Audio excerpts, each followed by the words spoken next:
भइल का तोरा फायदा रे। आलोक चौरसिया के हरावे खातिर फिर से लेवे पड़ी फायदा रे। आलोक चौरसिया के हरावे खातिर फिर से लेवे पड़ी फायदा रे।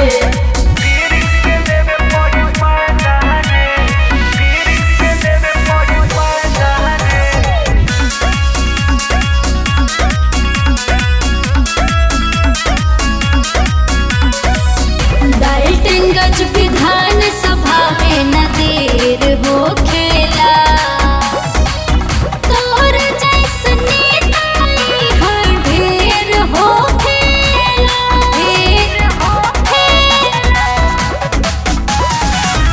डाल्टनगंज विधान सभा में न देर हो खेला, तोरा जैसन नेता यहाँ ढेर हो खेला।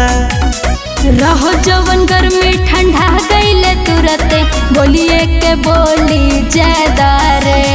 आलोक चौरसिया के हरावे खातिर फिर से लेवे पड़ी पैदा रे। आलोक चौरसिया के हरावे खातिर फिर से लेवे पड़ी फायदा रे।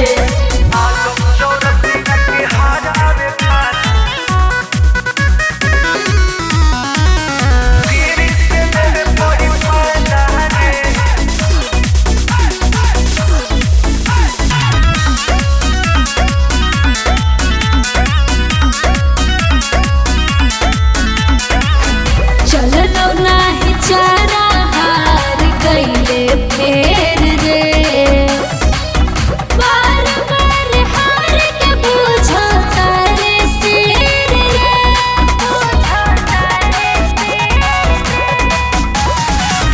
चललो नाही चारा हार गईले फेर रे, बार बार हार के बुझता रे शेर रे। देखली है सपना कबो नहीं होई, आटा से ई हो मैदा रे। आलोक चौरसिया के हरावे खातिर फिर से लेवे पड़ी पैदा रे। आलोक चौरसिया के हरा